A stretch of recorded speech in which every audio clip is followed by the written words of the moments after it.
सभी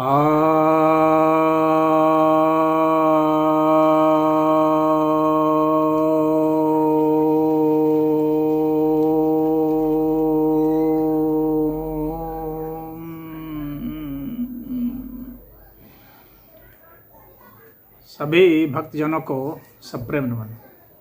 तो आज आपके समक्ष श्रीमद् भागवत के दसम स्कंध के प्रथम अध्याय के ऊपर प्रवचन करने जा रहा हूँ। इस अध्याय में भगवान कृष्ण के पहले जो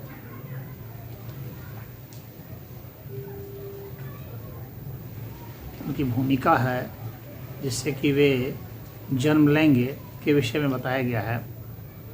इसमें वासुदेव की देवकी के साथ विवाह का वर्णन है और कंस का उसके पुत्रों को मारने का वर्णन है और वसुदेव का जो कंस को उपदेश है वह है। तो बहुत बढ़िया यह पहला अध्याय है। इसमें यह बताया गया है कि जो दैत्य लोग हैं वे काफ़ी बढ़ चुके हैं और उनके अत्याचार से पृथ्वी पीड़ित हो गई है। अर्थात यह मनुष्य पीड़ित हो चुके हैं और ये सब आर्तनाद कर रहे हैं, पुकार रहे हैं कि भाई इनसे हमें कोई बचाए। तो भगवान को पुकार रहे हैं कि भगवान अवतार लें। अब इसी में यह एक प्रतीकात्मक रूप से बतलाया गया है कि गाय का रूप धारण करके पृथ्वी पहुंच जाती है ब्रह्मा के पास और अन्य देवताओं के पास कि भाई बचाया जाए पृथ्वी को। कहने का मतलब यह है कि जब भी पाप बहुत ज़्यादा बढ़ता है तो जनता परेशान हो जाती है, उसके बाद ही एक बेहतर परिवर्तन आता है और ये अपने पापों से अपने अत्याचारों से अत्याचारी जो है अपने नाश की कथा लिख देते हैं। तो इनकी पटकथा लिखी जा रही है। तो अब यहाँ पर क्या होता है कि जब वो जाते हैं भगवान विष्णु के पास तो वहाँ पर उन्हें यह आकाशवाणी होती है कि जाओ यदुकुल में मैं अवतार लूँगा। और अन्य देवताओं को भी कहा जाता है कि आप लोग भी वहाँ पर अवतार लीजिए।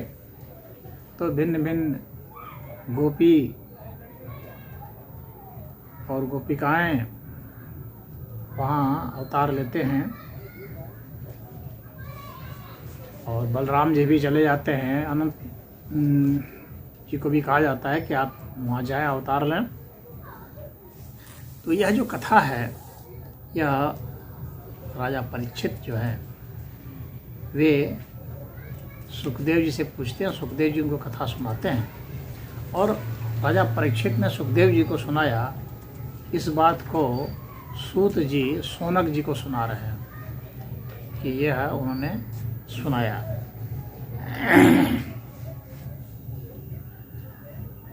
अब यहाँ पर यह बताया जाता है कि जो मथुरा उसके इर्द गिर्द का क्षेत्र है उस समय वह सूरसेन राज्य कहलाता था और वहाँ के जो राजा थे वे सूरसेन थे।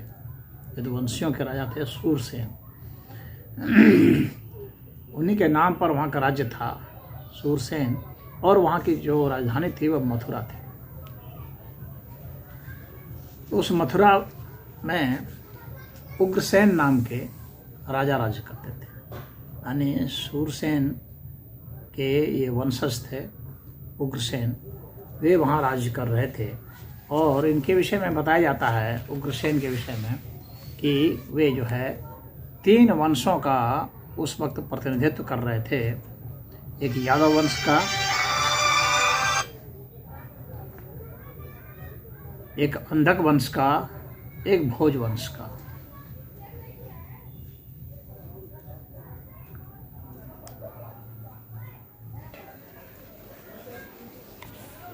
तो वही जो उग्रसेन जो थे वो यादवों के, अंधकों के और भोजवंशियों के राजा थे। और ये उग्रसेन का ही पुत्र कंस था। तो अब इसकी बहन जो है वह देवकी थी। देवकी जो है वह इसकी अपनी बहन सगी नहीं थी, वह देवक की पुत्री थी,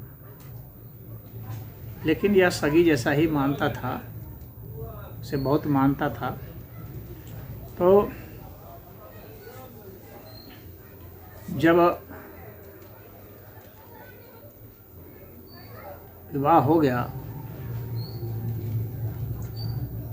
वसुदेव का देवकी के साथ, तो रथ पर वही हाँक रहा था कंस से स्नेहवश। तो उसी समय आकाशवाणी हुई। आकाशवाणी का कुछ लोग ऐसा अर्थ सोचते हैं कि आकाश से कोई किसी ने शब्द किया, लेकिन ऐसा कुछ नहीं है। आकाशवाणी के कई अर्थ होते हैं। एक अर्थ तो यह है कि जैसे उसके मन में ही ऐसा आ जाना, उसके मन में ही अंतः प्रेरणा हो जाना कि ऐसा होगा, ये आकाशवाणी एक है। दूसरी बात यह है कि कोई ऋषि मुनि साधु संत या ज्योतिषी जो है यह कह दे कि नहीं ऐसी संभावना है, तो उसको भी आकाशवाणी ही कहा जाता था। तो उस समय आकाशवाणी हुई कि अरे मूर्ख, तू जिसे ले जा रहा है बड़े प्रेम से, उसी का जो 8वां पुत्र जो है तुम्हारा काल बनेगा। तो कंस जो है उसे मारने पर उद्धत हो जाता है। तो इस पर वसुदेव जी कहते हैं कि आपको इसे नहीं मारना चाहिए, और मृत्यु से इतना डरना भी नहीं चाहिए। वसुदेव जी यहाँ उपदेश देते हैं कंस को, वह भी एक महत्वपूर्ण है, जो उन्होंने वहाँ पर कंस को मनाने के अर्थ में वो जो उपदेश दिया है। तो वो कहते हैं कि मृत्यु के साथ, मृत्यु जो है वह जब हम जन्म लेते हैं ना, उस समय ही मृत्यु जो है हमारे उसके साथ ही निहित हो जाती है। तो जिसको जब मरना होता है, जिससे वो उसके ज़रिए ही मरता है, उसके साथ ही वह निर्धारित हो जाती है। इसीलिए इसको डरने की कोई ज़रूरत नहीं है। तो ये जो इसमें 38वां श्लोक है, इसमें कहा जाता है मृत्युर्जन्मवतां वीर देहेन सह जायते अध्य वा अब्द शतान्ते वा मृत्युर्वे प्राणिनाम ध्रुवः, कि मृत्यु जो है जन्म के साथ ही देह में समाहित हो जाती है। ये बहुत बड़ी बात है यह, कि आयु जो है वह उसके भीतर ही एक तरह से कोडिफाइड रहती है, उसके भीतर ही उसका बीज निर्धारित रहता है, और कब उसको क्या प्रोसेसिंग करनी है उसके साथ ही वह हो जाता है। तो शरीर के साथ ही मृत्यु निर्धारित हो जाती है। कुछ लोग सोचते हैं मृत्यु कहीं और से आएगी, शरीर स्वयं ही उस चीज़ का बीज रखता है और उसका सॉफ्टवेयर उसी में रहता है। उसको कब तक चलना है, किस आधार पर चलना है, वो सब कुछ उसी में रहता है। और पूरे अस्तित्व के साथ उसका सदैव जो है कनेक्शन बना रहता है, उसकी चेतना का सदैव संबंध बना रहता है। इसीलिए मृत्यु उसके साथ ही रहती है। इसीलिए इसमें बहुत घबराने की ज़रूरत नहीं है। वो कहते हैं कि तुम चाहे एक दिन जियो, थोड़े से समय जियो या बहुत समय तक जियो, लेकिन मृत्यु तो आनी है ना। 100 वर्ष के बाद भी आएगी तो आएगी ही, तो मृत्यु तो आ ही जाएगी। मृत्यु तो ध्रुव सत्य है, या ध्रुव सत्य है। इसके लिए इतना ज़्यादा परेशान बुद्धिमान व्यक्ति को नहीं होना चाहिए। कहते हैं कि तुम जो है काफ़ी वीर पुरुष हो, धीर पुरुष हो, तुम भोजवंश की स्वभाव हो, तुम्हें इतना उद्वेलित और घबराना नहीं चाहिए और किसी स्त्री को नहीं मारना चाहिए। क्षत्रिय के लिए या किसी के लिए भी स्त्री को जान से मारना उचित नहीं है। स्त्री को हाथ लगाना सही नहीं है। तुम्हें इसके पुत्र से भय है तो इसके पुत्रों को दे दूंगा मैं। अगर तुम्हें अपनी जान इतनी ही प्यारी है तो तुम इनके पुत्रों को दे दूंगा। फिर तुम्हारा जैसा वो हो, जैसी तुम्हारी समझ हो वैसा करना। और साथ में एक यह बात भी कहते हैं जो बहुत मार्के की बात है, बहुत महत्वपूर्ण बात है, कि जो हमारा जो जन्म होता है, हम अंतिम समय में जैसा सोचते हैं जिस योनि का, कि हमें किस योनि में जन्म लेना है, देव में कि दैत्य में, कि क्या करना है, कि किस प्राणी में, किस, हम जिस स्वभाव के, जिस कर्म के, जिस विचार के होते हैं उसके अनुसार से ही हम जन्म ग्रहण करते हैं हमारे मृत्यु के पश्चात। लेकिन सबसे महत्वपूर्ण बात जो इसमें बताई गई है, जो आपको ध्यान रखनी चाहिए, जो बहुत कम जगह शास्त्र में मिलेगी आपको, वह यह है कि हम अपना शरीर छोड़ेंगे इसके पहले ही हम जन्म ले चुके होते हैं। यह सबसे बड़ी बात है। यानी यहाँ पर दृष्टांत बतलाते हैं बहुत बढ़िया, कि जिस तरह से जो जोंक होता है वह बाहर आगे जा करके अगले किसी घास को पकड़ लेता है, तब पीछे वाला हिस्सा अपना छोड़ता है, फिर जाता है।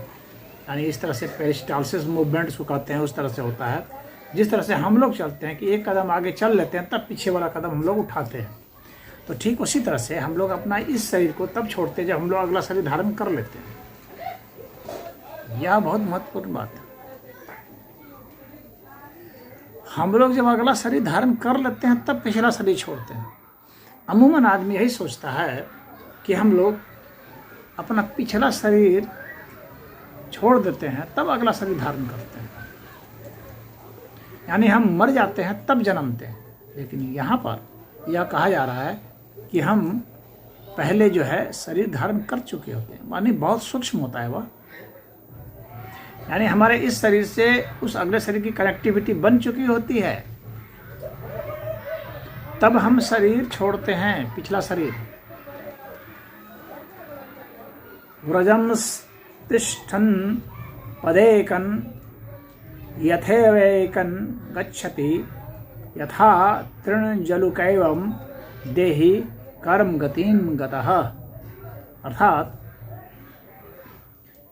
फिर से आगे है, इसको बता देता हूँ मैं, कि जिस तरह से हम एक पैर पीछे का, जो मैंने उदाहरण दिया आपको, एक पीछे का पैर जो है तब छोड़ते हैं जब हम अगला पैर आगे बढ़ा चुके होते हैं, और जोंक जब अगला कदम आगे किसी को पकड़ लेता है, तृण को, तब पिछला तृण को छोड़ता है। इस तरह से ही कर्म गति होती है। यह नहीं है कि छोड़ दिया और उसके बाद वो डोल ड्रम में हो गया कि कहाँ जाएगा कहाँ नहीं, अधेड़ में नहीं। वो यहाँ इसका मतलब बहुत फिक्स निर्धारित है कि आप यहाँ से जाते हैं और वहाँ पर जाते हैं, आपको पता है कहाँ जाना है। आप पहले से ही योजना बना चुके होते हैं, आपका शरीर जा चुका होता है, आपकी आत्मा जा चुकी होती है, ग्रहण कर चुकी होती है इस शरीर को छोड़ने के पहले, पूर्णतः छोड़ने के पहले। छोड़ तो चुकी होती है लेकिन पूर्णतः नहीं छोड़ी होती है, तो उसका संबंध वहाँ से बन चुका होता है, तब पीछे का कदम, तब यह शरीर छूटता है। और बीच का जो स्टेज होता है इसी को प्रेत की आयु कहा जाता है।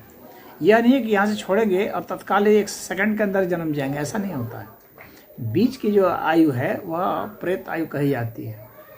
यानी शरीर हमने, इसका मतलब है कि हम लोग का जो शरीर है वो बहुत सूक्ष्म रूप से विद्यमान पहले से ही हो चुका होता है और उसको वास्तव में शरीर रूप में प्रकट होने में उसको बहुत लंबा समय लगता है। पहले से ही वह जन्म ले चुका होता है बीज रूप में, लेकिन उसको वह जन्म लिया है इस रूप में समझने में, जानने में, देखने में, आने में काफ़ी समय लग जाता है। तो बीज का जो है प्रेत काल है वह। इसके 41वें श्लोक में कहा गया है, स्वप्ने यथा पश्यति देहम ईदृशम मनो रथेन अभिनिवेशितचेतनः दृष्टश्रुताभ्याम मनसानुचिन्तयन् प्रपद्यते तत् किमपि हयपस्मृतिः। तो जैसे जागृत अवस्था में जो कुछ भी वह प्राणी देखता है, सुनता है, उसका संस्कार मन में जमता चला जाता है। बार बार उसी को सोचते रहने से स्वप्न में भी वह वही देखता है तथा सोचने लगता है कि मैं वही हूँ। जागृत और देख जब वो जागृत आता है तो उस वक्त तो उसको इसका पता नहीं होता है कि मैंने वो क्या क्या सुषुप्त में देखा था, और उसी तरह से जब स्वप्न में वो होता है तो उसको पता नहीं होता है कि जागृत में मैंने क्या क्या देखा। स्वप्न के समय जो जागृत के जो संस्कार बनते हैं वह स्वप्न के समय उसको दिख जाता है, लेकिन जब जागृत रहता है तो उस समय उसको सुषुप्ति में देखा हुआ कुछ भी, सुषुप्ति का कोई बोध ही नहीं होता कि कुछ मैं देख भी रहा हूँ या नहीं देख रहा हूँ, कुछ सुन रहा हूँ कि नहीं सुन रहा हूँ, उस वक्त का कुछ भी पता नहीं। स्वप्न का थोड़ा बहुत याद रहता है सुबह सुबह ही, बाद में फिर भूल जाता है। एक आध स्वप्न का भी याद रह जाते हैं, लेकिन स्वप्न में तो जागृत का बहुत कम को याद होता है। ऐसे बहुत कम ही लोग होते हैं जो स्वप्न के समय जागृत हो जाते हैं कि उनको पता चलता है कि नहीं नहीं मैं तो स्वप्न देख रहा हूँ, ये बात सही नहीं है, या बहुत कम को ही मालूम पड़ता है। तो उसी तरह से यह बताया जाता है कि यह आत्मा जो है देहांतर होते, देह को प्राप्त करने के पहले ही, ये देह जो छोड़ते हैं उसको पहले ही और देह प्राप्त कर लेता है, और उसके पहले का उसको याद नहीं रह जाता है। अर्थात जब देह ग्रहण कर लिया तो उसको याद नहीं रहता। बहुत बिरला होता है जिसको याद रह जाता है, वो थोड़ी सी समय के लिए भी 4-5 वर्ष की आयु तक में ही अगर याद रह जाए तो याद रह जाए, अन्यथा याद नहीं रह जाता। बहुत ज़्यादा जब दिमाग में शौक लगता है, मृत्यु जो है बहुत भयानक होती है, तो वैसी स्थिति में कुछ याद रह सकते हैं, लेकिन अगर उसकी बहुत सरल सहज मृत्यु होती है तो उसे याद नहीं रहता है, और इसलिए बहुत कम लोगों की विस्फोटक मृत्यु होती है। इतनी मृत्यु की उसकी जो तरंगें हैं इतनी कंपायमान हो जाए कि उसको बहुत गहराई तक प्रभावित कर दे, उसके चित्त को बहुत गहराई तक प्रभावित कर दे, उसकी आत्मा को झकझोर दे। तो ऐसा कम ही लोगों की ऐसी मृत्यु होती है। अक्सर जो है आदमी का माइंड जो है ना वह तैयार हो चुका होता है मरने के पहले तक। तो जो इसका मन पहले से ही तैयार हो चुका है मरने तक, इसका मतलब है कि अब मृत्यु की उसकी स्वीकारोक्ति हो चुकी है, और इसलिए उतनी ज़्यादा उसमें तरंगें नहीं उत्पन्न हो रही हैं कि वह डिस्टर्ब हो जाए, उसका चित्त विक्षिप्त हो जाए, ऐसा नहीं होता। इसलिए मृत्यु जो है विस्मृत हो जाती है। मृत्यु तब याद होती है, उसका टैग तब होता है मजबूत जब बहुत ज़बरदस्त हलचल हो जाए मरने के पहले चित्त में, तब ऐसा याद रहता है। तो वही वहाँ वो उपदेश देते हैं वसुदेव जी कि तुम जो है मृत्यु से इतना मत घबराओ, तुमको दे दिया जाएगा। और वह मान जाता है फिर, और जब वह मान जाता है तो फिर वहाँ छोड़ देता है। तो फिर वह वसुदेव और देवकी के 8 पुत्र होते हैं। तो जब पहला पुत्र होता है तो कीर्तिमान नाम का पहला पुत्र होता है, तो उसको ले जाकर सौंप देते हैं। तो कंस जो है बड़ा हंसता है और प्रभावित हो जाता है उसकी सत्यवादिता पर, और उसको लौटा देता है, कहता है ठीक है इसको ले जाओ। लेकिन बाद में फिर नारद आते हैं और नारद जो है वो वहाँ पर तगड़ा गेम खेलते हैं और उसको पीछे के जन्म की कथा सुना देते हैं और बता देते हैं कि तुम कौन थे। तुम काल नेमी थे पिछले जन्म में, विष्णु के हाथ से मारे गए थे। तुम राक्षस थे और इस बार तुम राक्षस हो, तुमको राक्षसी शक्ति का नेतृत्व करना है। हाँ, और ये जो 8 हैं, 8वां पुत्र तुमको मारेगा तो 8वां पुत्र कोई भी हो सकता है, ये धोखा भी हो सकता है। विष्णु जो है पहले के रूप में भी 8वां हो सकते हैं। तो इसलिए तुम इसको हल्के में नहीं ले सकते हो, क्योंकि अगर इसको तुम अगर एक क्रम से ऐसे करोगे तो ये 8वां होगा, लेकिन अगर इसी क्रम को अगर तुम इसे गोल कर दो तो फिर 8वां कौन सा होगा तुम कह सकते हो। उसको गोल बना करके बतलाते हैं कि अगर तुम इधर से 1 2 3 4 गिनते हो, अगर सीधी देखा है तब तो तुम कह सकते हो कि ये पहला है और ये 8वां है। लेकिन अगर इसी को गोल बना दो तो कौन पहला है कौन 8वां नहीं बता सकते हैं, कि इसलिए तुम उस चक्कर में मत फंसना। तो नारद की बात को वह मान लेता है, उसके दिमाग में बात धंस जाती है। और नारद ने ऐसा क्यों किया? नारद ने ऐसा क्यों किया? क्योंकि नारद का यह मानना था कि यह जो अगर लौटा देगा तो इसके जो है पुण्य बढ़ने लगेंगे और सारा यहाँ पर जो है वह पुण्य और पाप का ही है। तो पुण्य बढ़ने लगेंगे इसके, तो भगवान को अवतार होने में देरी हो जाएगी। जन्म तो लेंगे लेकिन देर हो जाएगी और तब तक जो है जनता बहुत त्राही करेगी। ये अपने यहाँ मोह में तो छोड़ दे रहा है, लेकिन जनता को तो ये छोड़ नहीं रहा है। ये राक्षसों का नेतृत्व कर रहा है,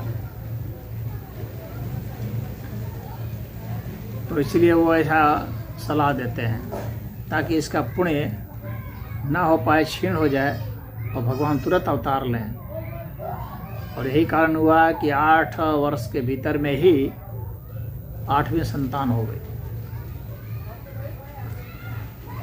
तो खैर कंस ने एक एक को जो लाते गए वो मारते गया। और नारद ने यह भी बताया था कि इसमें यहाँ जो तुम्हारे यहाँ क्रूर जी हैं और जितने भी ये सब यदुकुल में जन्म ले रहे हैं, ये सब जो हैं ये देव स्वरूप जन्म रहे हैं, देवता लोग जन्म रहे हैं और इन लोगों ने राक्षसों का अंत करने का बीड़ा उठाया हुआ है। इसलिए तुम अगर चाहते हो कि दैत्यों की ताकत बढ़े तो तुमको इन लोगों को ख़त्म करना होगा, वही उपाय है, नहीं तो दैत्य की ताकत नहीं बढ़ सकती। तो कंस जो है वह एक एक करके वध करता है, यही इसमें सार है। और इस अध्याय का समापन इसी से हो जाता है। हरि ओम।